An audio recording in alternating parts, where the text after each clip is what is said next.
찬송가 357장입니다.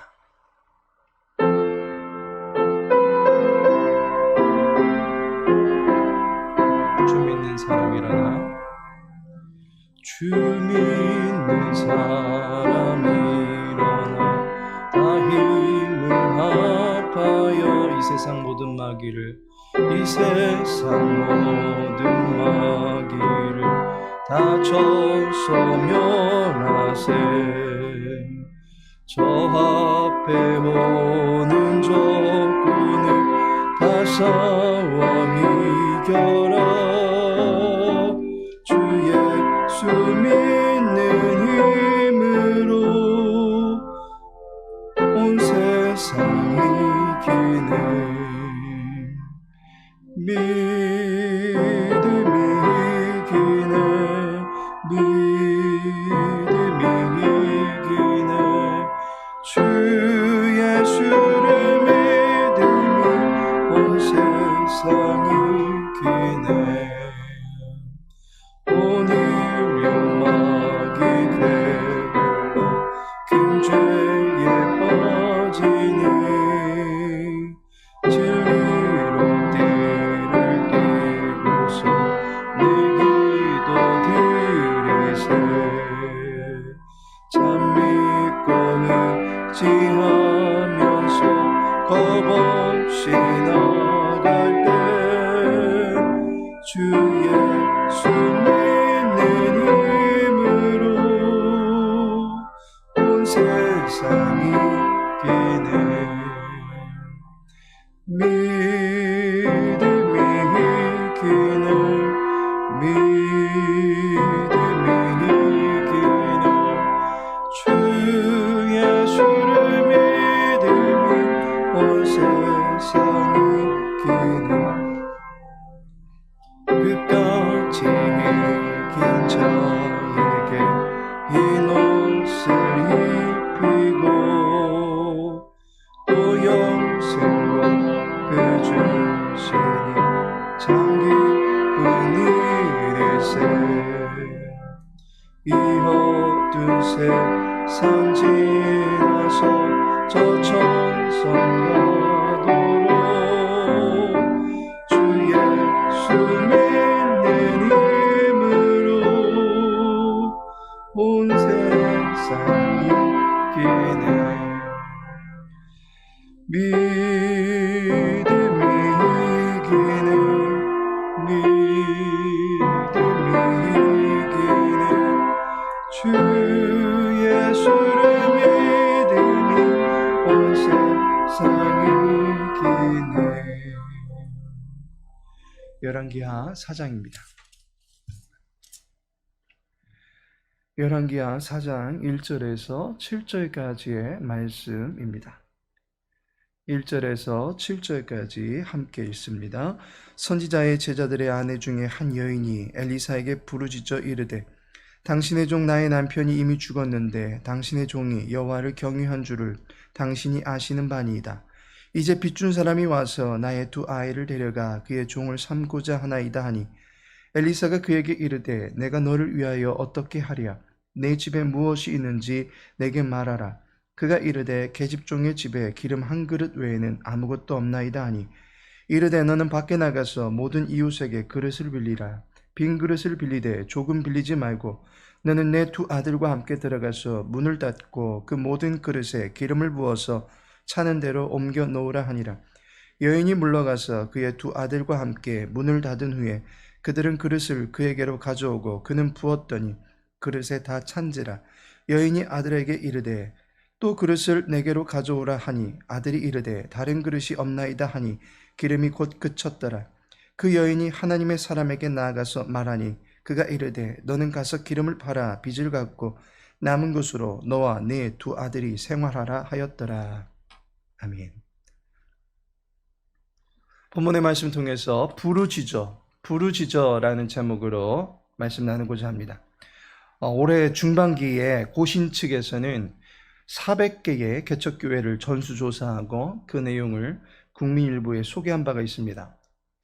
개척교회가 가장 먼저 고려할 수밖에 없는 것이 단연 생활고 또는 경제적 부담이다라고 나타났습니다.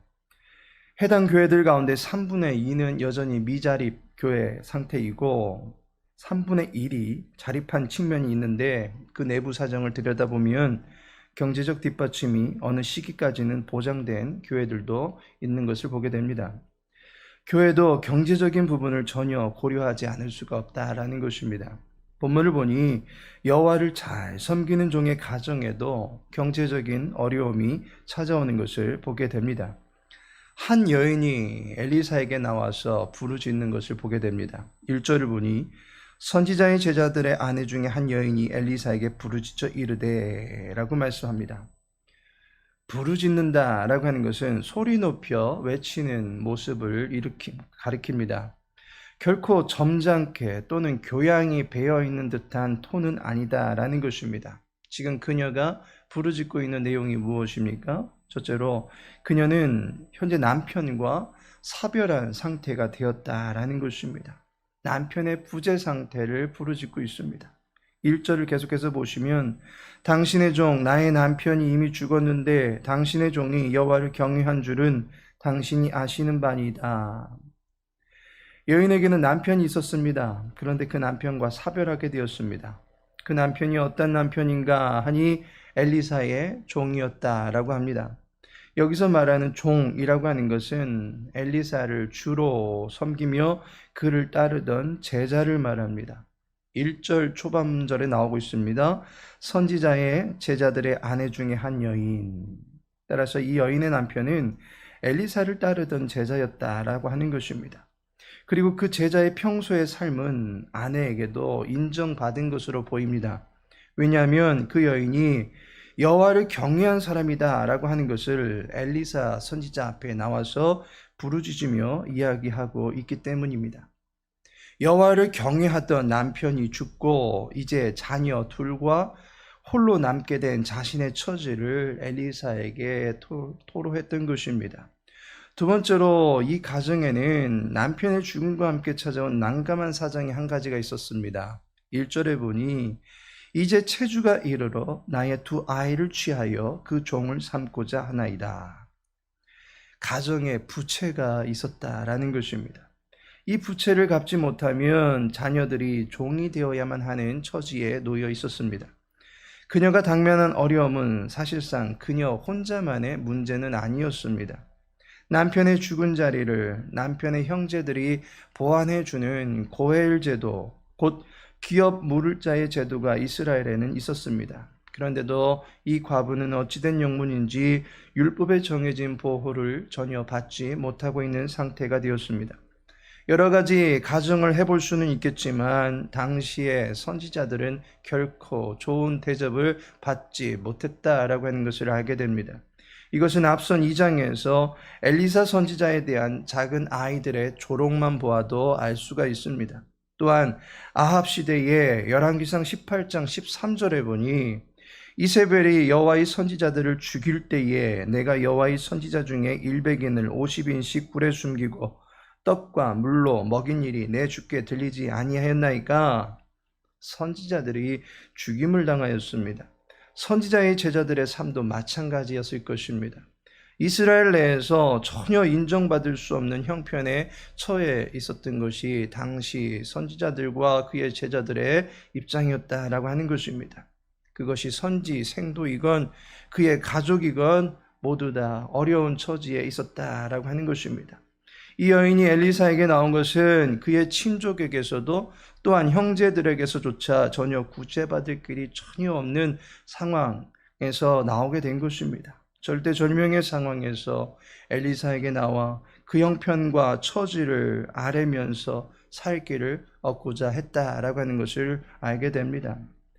이 여인의 문제가 이윽고 해결이 되는 것을 보게 됩니다. 시편 37편 21절에 보니 악인은 꾸고 갚지 아니하나 의인은 은혜를 베풀고 주는도다 라고 말씀합니다.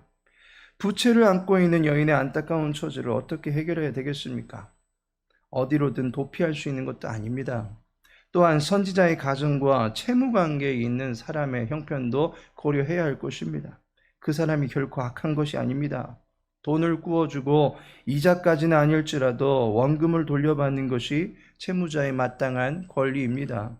꾼 돈을 갚는 것은 마땅한 도리일 것입니다. 그런데 경제적으로 열악한 상황에 처해 있습니다. 그 순간 엘리사 선지자는 그 가정에 기름이 차고 넘치게 하는 기적을 일으킵니다. 모든 이웃들에게 빈 그릇을 빌리라 합니다. 빌려온 모든 그릇에 기름이 채워지는 이적을 일으키게 됩니다. 그리고 7절에 그 여인이 하나님의 사람에게 나가서 말하니 그가 이르되 너는 가서 기름을 팔아 빚을 갚고 남은 것으로 너와 내 두 아들이 생활하라 하였더라 라고 말씀하고 있습니다. 빚을 갚게 해주셨고 또한 구걸하지 아니하고 생활할 수 있도록 해주셨다라고 하는 것을 알게 됩니다. 하나님께서 사랑하시는 성도 여러분, 본문을 통해서 우리가 알 수 있는 사실은 극한 상황에 이르렀던 여인의 가정을 하나님께서 살리셨다라고 하는 것을 알게 됩니다. 이 여인은 그 누구에게서도 도움을 얻을 수가 없었습니다. 오직 여호와 하나님만이 자기의 상황을 해결해 주실 수 있는 유일한 분으로 여기며 선지자 앞에 나갔습니다. 그리고 부르짖었습니다.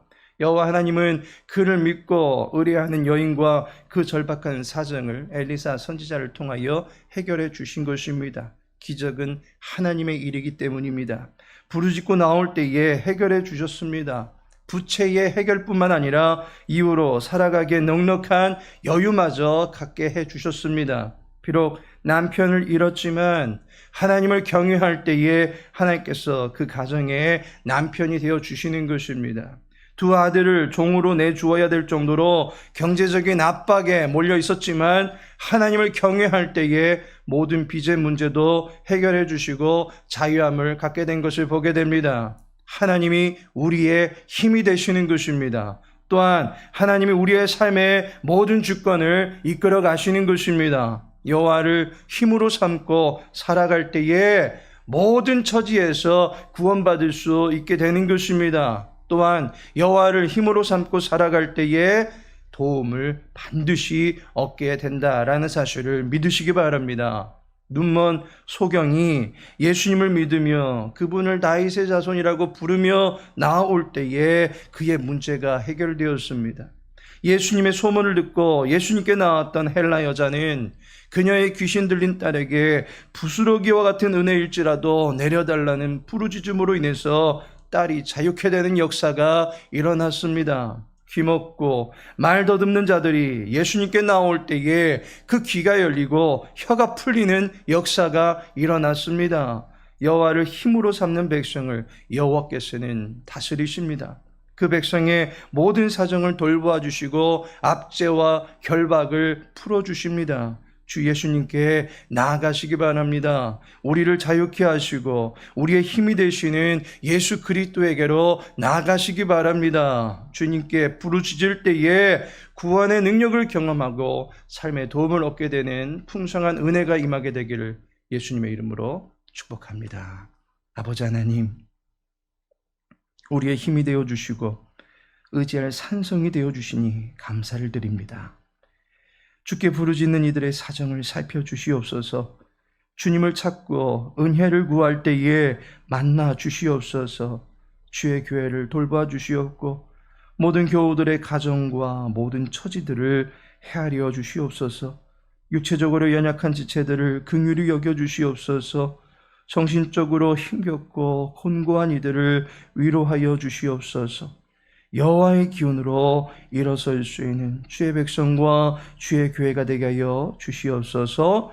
예수님의 이름으로 기도합니다. 아멘.